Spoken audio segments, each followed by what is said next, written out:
पाक अफगान मुआहदे का बुनियादी मकसद दहशत गर्दी का खात्मा। दोनों ममालिक दहशत गर्दी पर काबू पाने के लिए संजीदा कोशिशें करेंगे। उम्मीद है कि मुआहदे के बाद दोनों ममालिक अच्छे ताल्लुकात के साथ आगे बढ़ सकेंगे।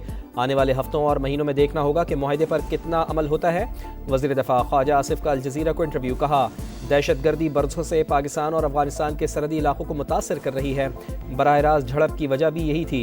अफगान वज़ीर दिफ़ा ने तस्लीम किया कि दहशत गर्दी ही हमारे ताल्लुकात में तनाव की असल वजह है। उम्मीद है कि अब अमन लौटेगा, पाक अफगान ताल्लुकात मामूल पर आ जाएंगे। तिजारत और ट्रांजिट भी दोबारा शुरू होगा। जिन अफगान महाजरीन के पास कानूनी वीज़े और कागजात हैं वो पाकिस्तान में रह पाएंगे। पाक अफगान बॉर्डर का इस्तेमाल भी बाज़ाब्ता होना चाहिए, जैसा दुनिया के दीगर ममालिक में होता है।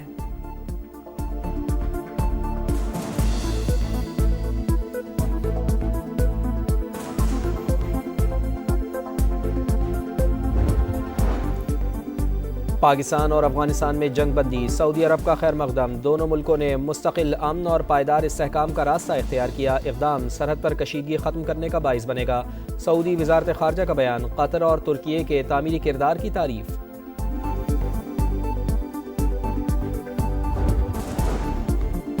पैदावार बढ़ाने के लिए पावर डिवीजन जामे और मौसर पॉलिसी सिफारिशात तश्कील दे। मुतालिका इदारे सनतकारों और सरमायाकारों को हर मुमकिन सहूलियात फराहम करें। वज़ीर आज़म मियाँ शहबाज शरीफ की हिदायत। सनत और ज़राअत के लिए इस्लाहाती पैकेज पर जायज़ा इजलास से खिताब में कहा, बिजली की पैदावार की ज़्यादा से ज़्यादा मुस्बत इस्तेमाल को यकीनी बनाने के लिए पॉलिसी पर काम किया जाए। इजलास में वज़ीर आज़म को पावर डिवीजन की तरफ से पॉलिसी सिफारिशात पर जारी काम और दीगर इस्लाहाती एजेंडे पर ब्रीफिंग।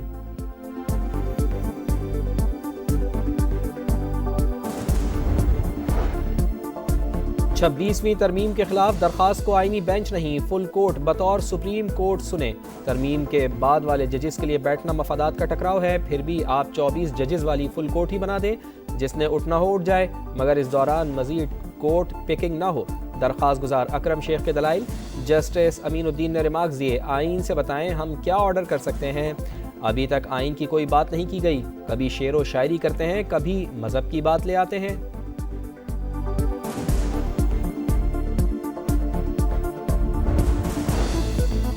इस्लामाबाद हाई कोर्ट की national cyber crime investigation agency के डेप्यूटी डायरेक्टर की बाजियाबी के लिए पुलिस को 3 दिन की मोहलत। बाजियाब ना कराने पर आईजी और डीजी एनसीसीआईए ज़ाती हैसियत में तलब। जस्टिस आज़म खान ने रिमार्क्स दिए, गाड़ी की नंबर प्लेट मशकूक है तो इस्लामाबाद में कैसे चल रही थी। दरख्वास्त गुजार को दबाव डालने के लिए जो कॉल्स आई उसका भी पता कराएं। 3 दिन में बाजियाब कराएं, वरना हम भी वही शुरू कर देंगे जो बाकी बेंच कर रहे थे। दौरान समात मुग़वी की अहलिया के भी लापता होने का इंकशाफ। वकील के मुताबिक मुग़वी की अहलिया का फ़ोन बंद है, राब्ता नहीं हो सका। फ़ोन पर बताया था पटिशन वापस लेने के लिए दबाव है।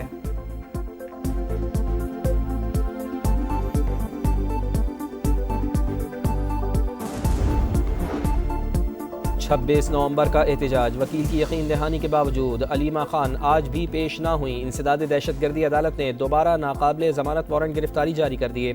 पुलिस को 22 अक्टूबर को गिरफ्तार करके पेश करने का हुक्म। जामिन को मचल के जब्त करने का शोकॉज नोटिस भी जारी कर दिया।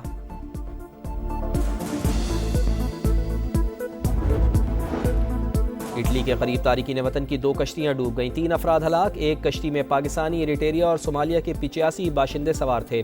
14 को रेस्क्यू कर लिया गया, बाकी की तलाश जारी। दूसरी कश्ती में 35 अफराद मौजूद थे, 24 ताहाल लापता। अक़वाम मुत्तहिदा के मुताबिक 2014 से अब तक 32,700 अफराद यूरोप पहुँचने की कोशिश में बहरा रूम में डूब कर हलाक हो चुके हैं।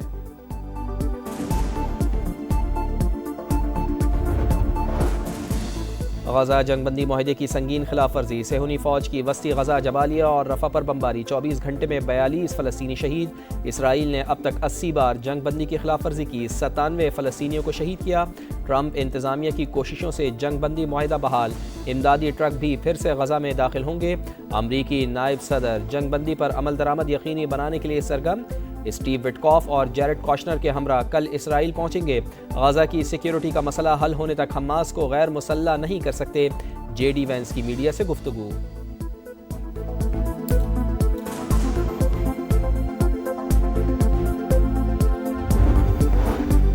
गजा में जंगबंदी बरकरार। हमास के साथ मामला पुरअमन तौर पर हल करना चाहते हैं। फायरिंग के वाक़यात में मुसल्लह ग्रुपों की क़यादत मुलव्विस नहीं, अमरीकी सदर ने वाज़ेह कर दिया। डोनाल्ड ट्रंप की भारत को फिर टैरिफ की धमकी। कहा, रूसी तेल की खरीदारी ना रुकी तो भारी टैरिफ बरकरार रहेगा। नरेंद्र मोदी ने रूसी तेल ना खरीदने का कहा था। चीन तिजारती मुआहदा चाहता है तो हमसे सोयाबीन खरीद ले। नायाब मादनियात के मामले में खेल खेलने नहीं देंगे।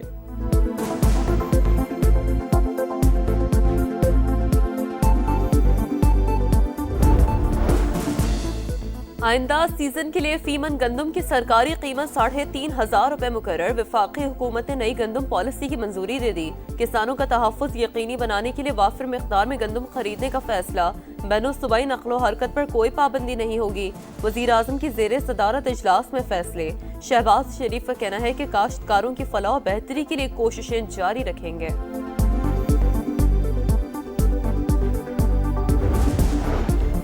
IMF पाकिस्तान पर कौमी मफाद के खिलाफ कोई शर्त नहीं लगा सकता।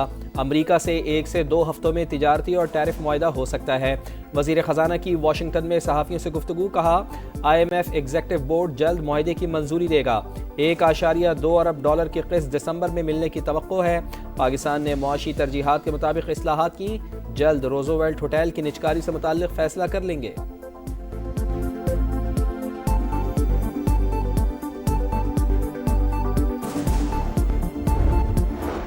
पाकिस्तान स्टॉक मार्केट में कारोबारी हफ्ते के पहले रोज ही तेजी का रुझान। ट्रेडिंग के दौरान 100 इंडेक्स में 1500 से ज़ायद पॉइंट्स का इजाफा। 1,65,000 पॉइंट्स की हद बहार। कराची के इलाके साइट वली का चौरंगी के करीब फैक्ट्री में आतिशज़दगी। फायर ब्रिगेड की 10 गाड़ियों ने 5 घंटे में काबू पाया। गोदाम में फोम और केबल तार मौजूद था। आग शॉर्ट सर्किट के बाइस लगी।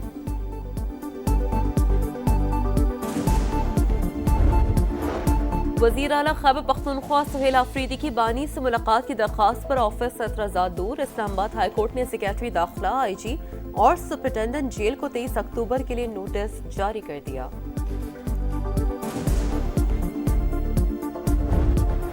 दिवाली पर खुशियां ही खुशियां। पाकिस्तान समेत दुनिया भर में हिंदू बरादरी आज दिवाली मना रही है। आईन पाकिस्तान तमाम शहरियों को मसावी हुकूक और मजहबी आज़ादी की मुकम्मल ज़मानत देता है। सदर मुमलिकत और वज़ीर आज़म की हिंदू बरादरी को खुशियों भरे त्यौहार की मुबारकबाद। दिवाली का दीप मोहब्बत की जोत जगाता है। अक़लियतों के लिए स्पेशल माइनॉरिटी कार्ड का इजरा कर दिया। वज़ीर आला पंजाब मरियम नवाज़ का पैगाम। वफाकी वज़ीर मवासलात अब्दुल अलीम खान ने कहा, बैनुल मज़ाहिब हम आहंगी मुल्की इस्तेहकाम के लिए नागुज़ीर। रोशनियों का त्यौहार अमन व खुशहाली का पैगाम है। शाहीनों के मिशन क्लीन स्वीप का आगाज। रावलपिंडी टेस्ट में जनूबी अफ्रीका के खिलाफ टॉस जीतकर बैटिंग। हसन अली की जगह स्पिनर आसिफ आफरीदी शामिल। 38 साल की उम्र में डेब्यू। आसिफ आफरीदी पाकिस्तान के दूसरे उम्र रसीदा डेब्यूटेंट बन गए। मीरान बख्श ने 47 साल की उम्र में 1955 में भारत के खिलाफ टेस्ट डेब्यू किया था।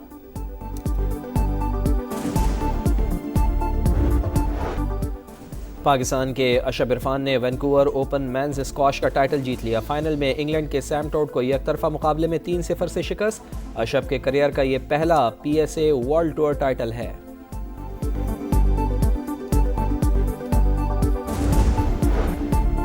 वुमेन्स क्रिकेट वर्ल्ड कप में भारत को होम ग्राउंड पर मुसलसल तीसरी शिकस्त। इंग्लैंड ने 4 रन से हराकर सेमीफाइनल में जगह बना ली। 288 रन के जवाब में भारतीय टीम 284 रन बना सकी। इवेंट में आज बांग्लादेश और श्रीलंका की विमेंस का मैच होगा।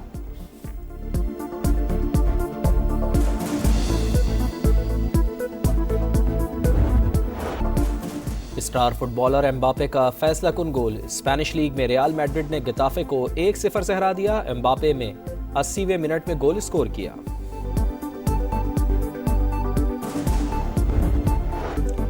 रफ्तार के इम्तिहान में फिनलैंड के रमन पैरा कामयाब। सेंट्रल यूरोपियन मोटर रैली जीत ली। ये सीजन की तीसरी कामयाबी है। वुमेन्स क्रिकेट वर्ल्ड कप में भारत को होम ग्राउंड पर मुसलसल तीसरी शिकस्त। इंग्लैंड ने 4 रन से हराकर सेमीफाइनल में जगह बना ली। 288 रन के जवाब में भारतीय टीम 284 रन बना सकी। इवेंट में आज बांग्लादेश और श्रीलंका की विमेंस का मैच होगा।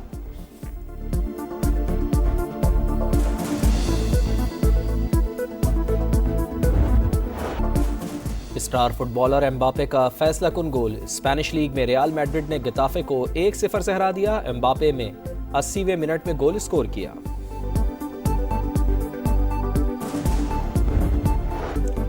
रफ्तार के इम्तिहान में फिनलैंड के रमन पैरा कामयाब। सेंट्रल यूरोपियन मोटर रैली जीत ली। ये सीजन की तीसरी कामयाबी है।